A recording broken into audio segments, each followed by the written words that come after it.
What's going on, everybody? I just want to take the time out of my day to review our old farm truck that we have here. It is a 2001 F350 with the 7.3 turbo diesel. These trucks are rated at around 270 some horsepower and about 560 pound-feet of torque. And over the years, you can expect that to go down, but the 7.3, in my opinion and most other people's opinions, is probably their best turbo diesel motor, besides when they moved up to the twin turbo 6.4 in several other years.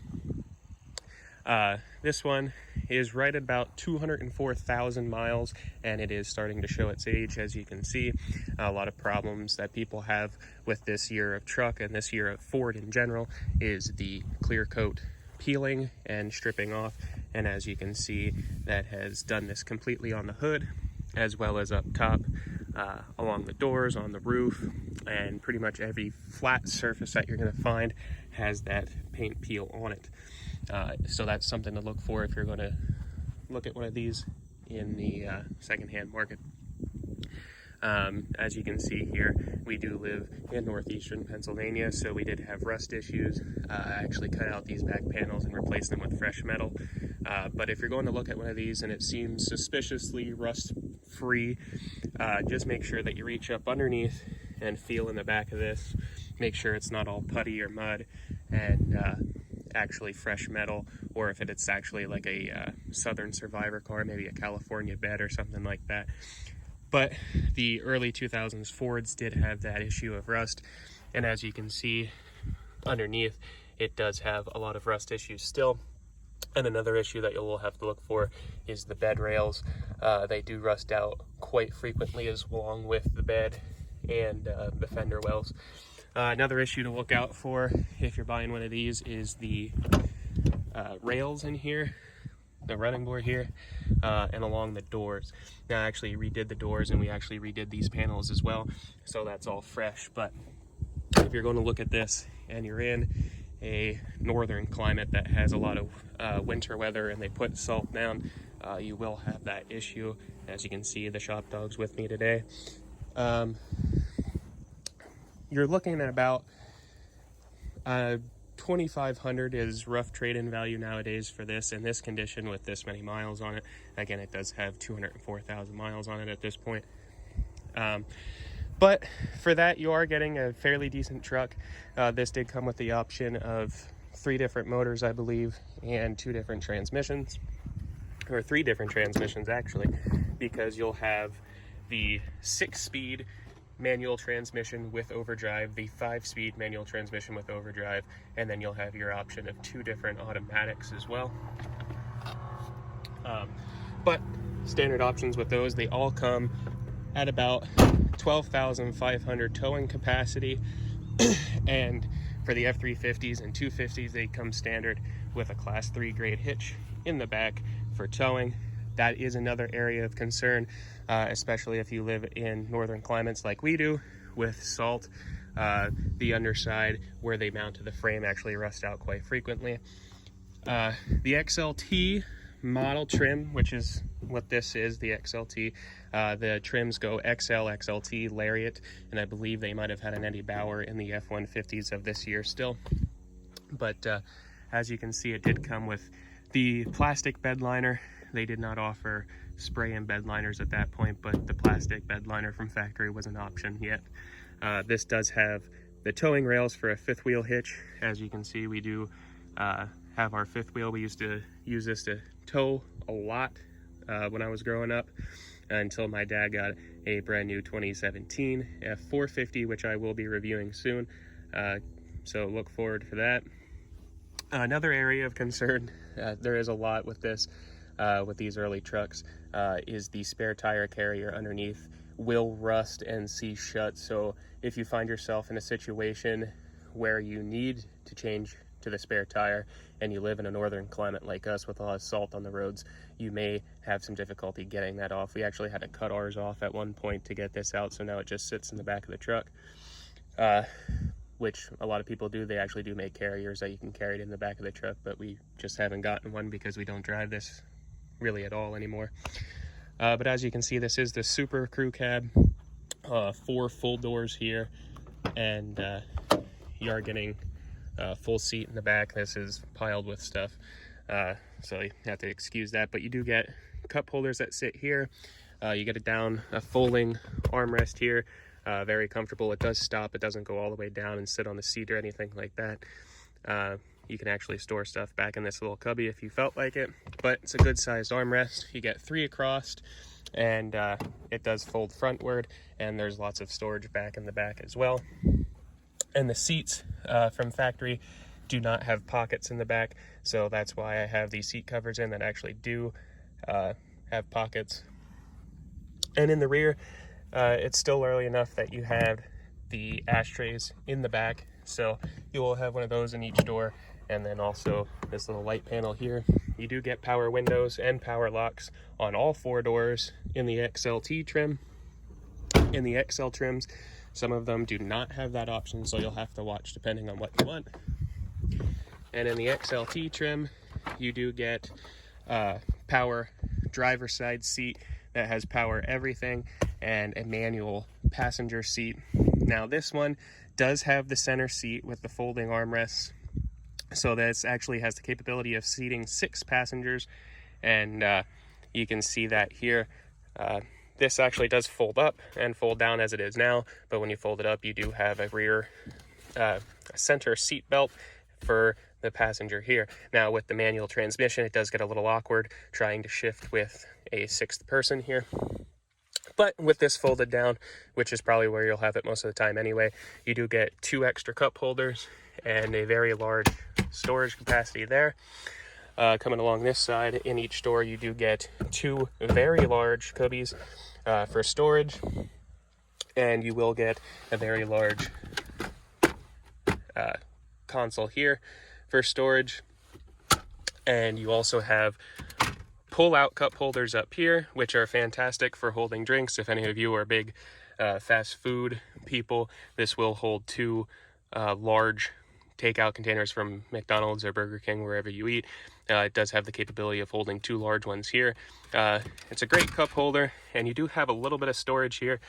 People use those typically for change or something, but just watch, because they are a little bit flimsy, so just watch how much weight you put in here. But like I said, 2 large cup holders there, 2 here, and 2 in the back, so you're getting 6 cup holders total.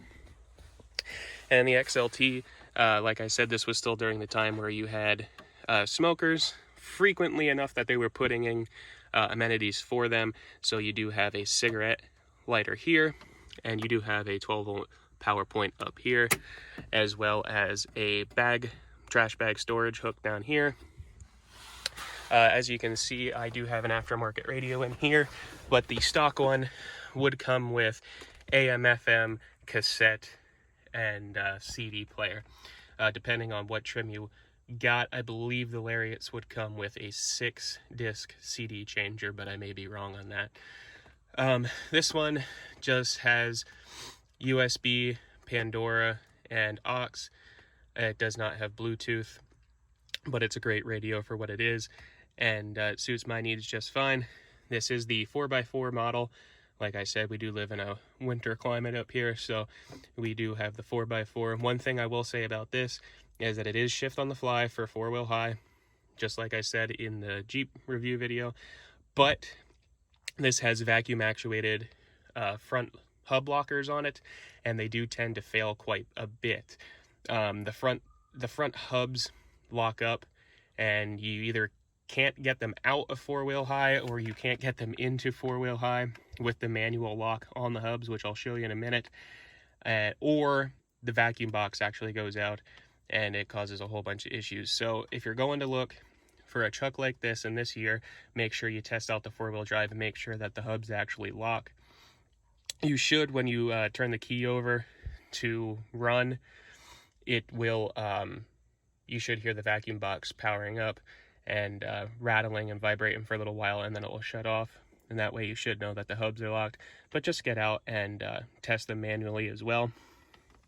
And for the XLT, you do get a leather wrap steering wheel.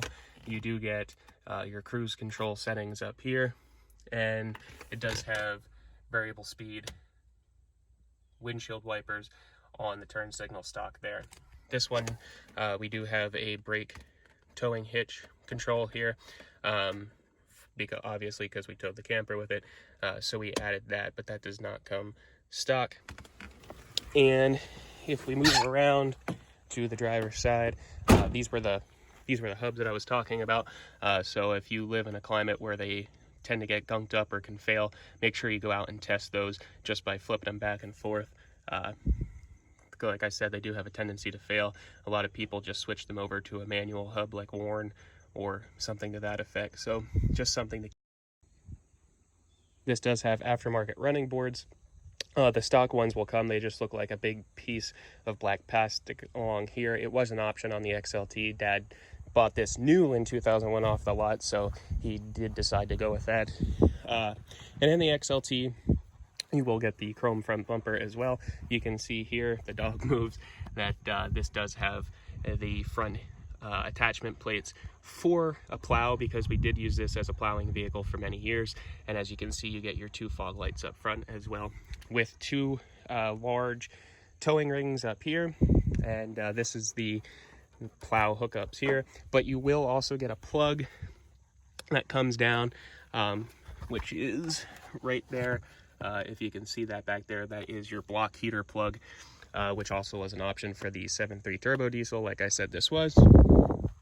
And this side, we do not have the running boards on. We decided to take those off and haven't put the new ones back on, because we were getting these kick plates replaced here and just haven't gotten around to putting them on yet.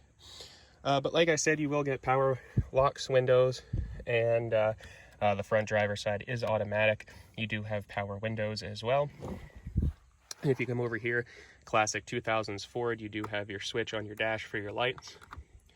Not automatic, you do have to switch them on, and then you have your interior illumination dial switch here as well. And we do have an edge tuner on here, which if you're going to get something like this, I do recommend getting a tuner. It does help out keep an eye on some information. We use ours mainly for voltage, because the gauge on here doesn't work as well as it should, and I like to get an accurate measure on where the voltage is before I go to start it. From sitting a lot, it does tend to draw on the batteries, and we do have trouble starting. So as you can see, this does have 205,000 miles on it now, and still going strong, and no real complaints about it. We haven't had any major issues with it, knock on wood. But as you can see here, you do get your tach, and you can see diesel fuel only, and then you get your speedometer and all of your information gauges over here. So you have oil, fuel, coolant, and the voltage, which comes in handy. One thing I will say though about the 6-speed manual transmission, you do get a low range in this, because it is meant to be a hauling truck. The clutch is very, very heavy in these trucks. Okay, so if you're going to buy this as your first truck, maybe you're new to driving manual transmission, this clutch is super heavy, so you got to keep that in mind. It's a little off-putting to a lot of first-time clutch drivers, so just keep that in mind if you're going to buy one of these. And that's pretty much it. You do get 2 large cubbies over here as well as on the passenger door, but you do get sun visors up top that pop out. They do not extend, and they do not have mirrors. I believe the passenger side one does have a mirror, but it is not illuminated, and it does not extend. It just pops out and swivels. And then you get your map lights up here, one in the front and one in the rear, just standard, not LED. And they do have switches that you can turn them on, but they do turn on with the door. That is a feature with that swivel switch. And the rear, you do get tinted rear windows. This whole window is tinted in the back, but since it's been sitting out in the sun for so many years, it has peeled off on that side, and it's starting to peel off in the center. You do get a manual window in the back there that you can slide over using the thumb tab, and then this rear window is obviously tinted as well. But other than that, you're not getting a whole lot of amenities, since it is an early 2000s Ford truck. But for the XLT model, it does come with everything that you would pretty much need. And you do have a regular drop-down tailgate back here. It is not dampened by any means, and so it is very heavy tailgate. Like I said, it is a towing truck, and you got to watch out for the rust issues with that as well. This does have the standard exhaust on it still.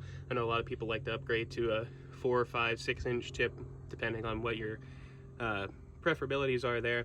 Another thing that I will say that you have to watch out for is the emergency brake cables and lines. They do tend to rust out, and you may have a seized emergency brake on your hands, which is not great. I know this one on here does not work as of right now, but I'm getting it replaced. And this does have upgraded suspension on it, being that it is the F350, and we actually just replaced these shocks with Bilsteins, as you can see, so that helps out tremendously. Never had any problems with the truck, like I said, despite from the rust and the paint peeling issues. It does have early Ford electronics, which, if you're familiar with early Ford electronics, they are not the best option for electronics. So as of now, our power locks do not work. You can hear the actuators clicking on, but they actually do not move the tabs to actually lock the doors. So it's a known issue and they need replaced. But you will get a key similar to this that has the keyless entry, so you get lock, unlock, and your panic button, and then it's just a standard key with the Ford logo on it. But other than that, you don't get a whole lot. You do get the lights up top, the marker lights, and that's pretty much it. Like I said, I will have a review coming of my dad's brand new F450 truck, and that should be coming in about a week or two with that review, so stay tuned for that. I look forward to going over the comparisons and contrast between this brand new one and that old one that we just reviewed now. So have a great rest of your day.